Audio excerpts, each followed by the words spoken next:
Hello everyone. Sorry this video might be a bit shorter, less edited and seemingly rushed than what my content typically is at the moment. This was just very important and I really wanted to get a video out to talk about it. I also want to apologise for my voice. I am a little bit sick, so you'll just have to deal with that. Remember how in my last video, which you should go watch, I made the joke that maybe the reason everyone in the UK is so transphobic nowadays is because of the pollution rising up from the ocean? I was joking, but at this point it makes the most sense out of anything. The Supreme Court ruled this week that legally the term woman is based on biological sex. This whole ruling was done within the context of the case For Women Scotland v the Scottish Ministers. Now, For Women Scotland being a group, for women, they wanted to help women and make some social legal changes that will do that. And let me tell you, the things they do to help women are almost endless. I mean, the list goes on. So look, they exclude trans women. That's it. This bit is over. What the For Women Scotland group do at the end of the day is kind of irrelevant. They don't want to help women, they want to exclude trans women. I could talk about how they're bankrolled by JK Rowling and how insanely supported they are by the media alike. I swear to God, when I saw the newspapers this morning, I wanted to live stream a funny moment compilation. And there was one funny moment. But what I really want to talk about in this video is the ruling. I want to talk about how silly it is, how it's probably kind of illegal, but it probably doesn't even matter. What can we do about it? And how do we make a Molotov cocktail? I did not mean for that to come out. I am so sorry. So what does the ruling actually say? Well, it says that the term woman within the Equality Act 2010 refers to biological sex. Now, this ruling within itself, just focusing on the Equality Act 2010, wouldn't be the end of the world. I would still argue that it's wrong. Trans women existed before 2010.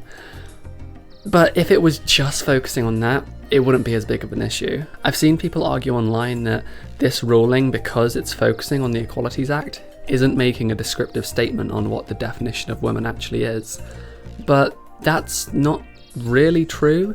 Yes, the focus is within the Equalities Act, but it is setting the legal precedent that the word woman does not refer to trans women. That is the precedent being set here. Now, if it was just focusing on the Equalities Act and had no further implications, the correct way to indicate this would be an additional ruling or something of that like, indicating that trans women are still women, it's just within the Equalities Act. They probably weren't referring to that. Again, I think that would be wrong anyway, but it wouldn't be as bad. But like I said, the ruling sets the precedent that trans women aren't women, and now we just have to wait and see what the implications of that are. And well, they don't just stop trans women from identifying as women. There's a whole other group of people that are now prevented from doing so. But before we talk about them, I want to talk about the rule of fairness within law. Law cares a lot about fairness. It's arguably the biggest foundation of the rule of law itself, maybe only put aside by like justice. There's a tag in Latin that lawyers learn, which I'm gonna have to read off my screen because I couldn't remember it. Audi alteram partem, which means that you shouldn't hear from just one side, essentially. Thank you to the Good Law Project for providing that information. Whilst I doom scrolled through tears on TikTok last night, it was a nice little bit to come across, like a nice little, oh, that's nice. We're not being treated fairly. Yay! The reason why we're not being treated fairly is because the Supreme Court went directly against this idea of fairness. They listened very intently to a large amount of transphobic groups and organisations, but not trans people. They broke one of the fundamental foundations of law.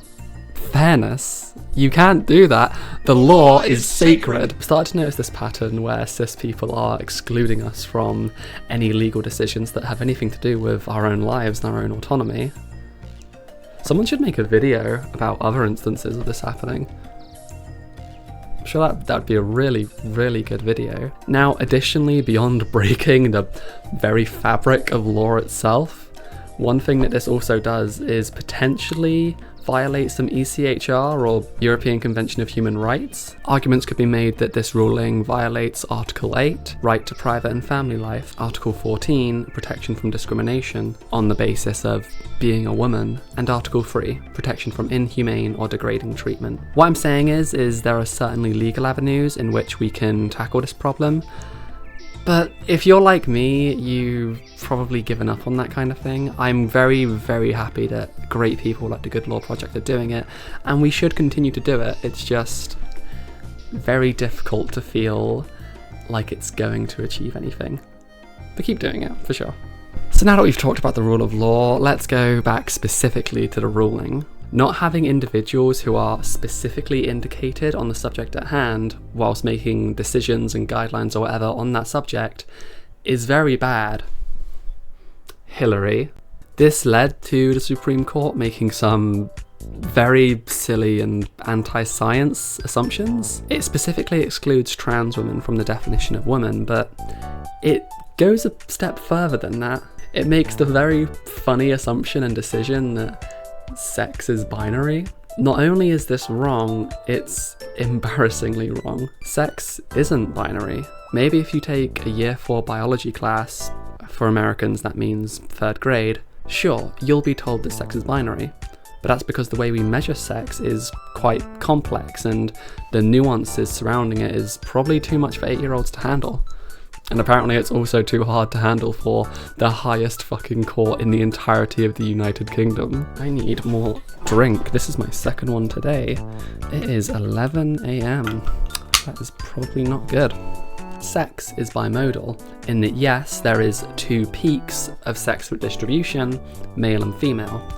But there are many people who fall between that or outside of it, and you can change aspects of it from one way to the other.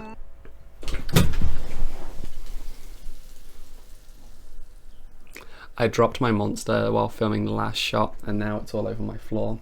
But I'm going to wait until I'm done filming to clear it up, so it's probably just going to soak into the carpet.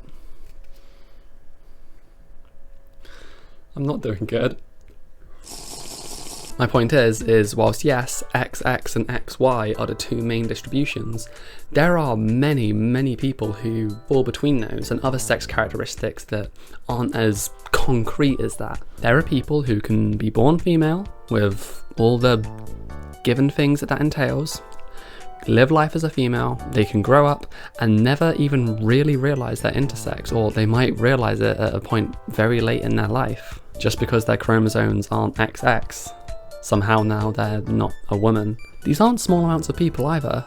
Over 1 million people in the UK are intersex, and those are only the ones we know about. Like I said, some of these differences can be so small that people live their entire lives without even knowing. Additionally, like I kind of hinted at before, we don't just measure sex with chromosomes. There's more characteristics we take into account. Some of these characteristics can be changed. Muscle mass, the dominant sex hormone in your body, secondary sex characteristics. Many biological aspects can change with hormone replacement therapy. I don't want to approach someone's validity from a transmed point of view, but it is true. I've taken blood tests and I know the dominant sex hormone in my body is now estrogen. That's a aspect of my biological sex that has been changed. Sex is bimodal, and you can change aspects of it. The Supreme Court is wrong. It is not binary. Part of me feels like I shouldn't even be focusing on the biology of it all, because it kind of plays into TERF's hands. Whilst yes, there are aspects of biology we can change when we transition, when we say, oh, I'm a trans person, I am transitioning from man to woman or woman to man, from penis to vagina. People can mean it in different ways. A medical sense, a social sense, a personal sense, even just a legal sense. There are many different ways one can transition. It doesn't have to just be in a biological sense. There's a lot of straw man arguments where TERFs and other likes will say, oh well, a man can't be a woman. And it's like, okay, if that's the level your argument's at, how am I supposed to engage with that?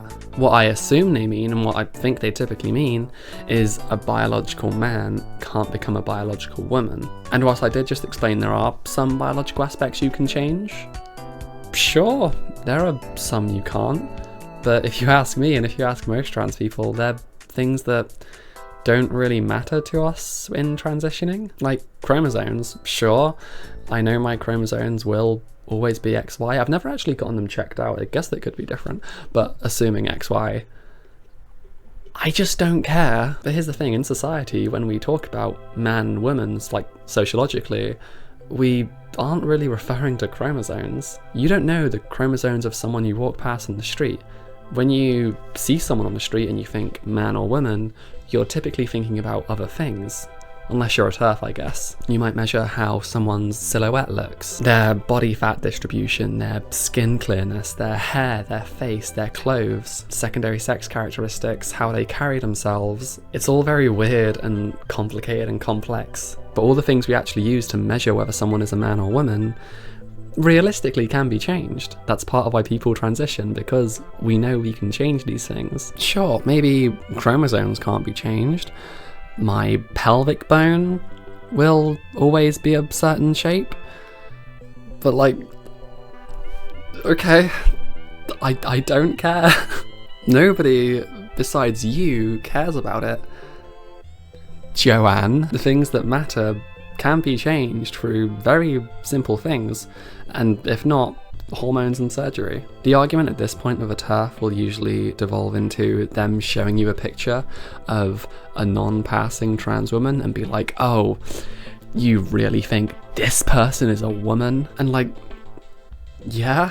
When you have an understanding beyond physical aspects, you can understand how mentally someone might align with the opposite gender from what they were born as, even if their current physical form doesn't represent that. But again, like many things in this video, that's really too complex to get into, and I think way too nuanced of a conversation to ever really address a TERF with. Regardless, we're getting sidetracked. So, the Supreme Court is wrong.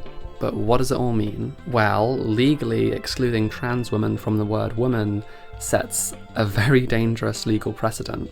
It means that trans women could potentially be banned from single-sex spaces like bathrooms, hospital wards, prisons, sports or social clubs, changing rooms. There is no evidence to suggest that trans women present any sort of danger to women in these situations. This is the fundamental thing that TERFs are wrong about. They think for some reason that trans women being in these spaces presents some sort of danger to women, but there is no evidence to support that. If you're a TERF, you're probably screaming at the screen right now, oh, well, what about this case of a trans woman being a piece of shit? And it's like, yeah, I hate to break it to you, but single cases aren't evident of any wider phenomenon, averages, or specific dangers for a minority group. The right does this type of stuff with immigrants all the time. They'll find a couple cases where a member of a minority group does a bad thing and present it like it's the whole. But statistically, when we talk about averages, there's no evidence to suggest that these people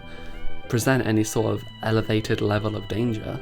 But there is evidence to suggest that when you exclude trans women from these spaces, they are presented with a higher risk of danger. Trans women who are put in male prisons are presented with an extremely high risk of being sexually assaulted. This is a statistically backed fact. Something that TERFs are allergic to. None of anything I've spoken about, by the way, includes the fact that the ruling doesn't mention anything about trans men. It's weird how a lot of like law and legislation and stuff regarding trans people always seems to overtly focus on trans women. I wish there was a word for that. And hey, assuming single-sex spaces become restricted based on a very narrow view of biology, I hope that TERFs are excited for trans men to start entering their spaces. What are we doing here, man? I also didn't talk about how on a sociological aspect you cannot define women, just like you can't define chair, water.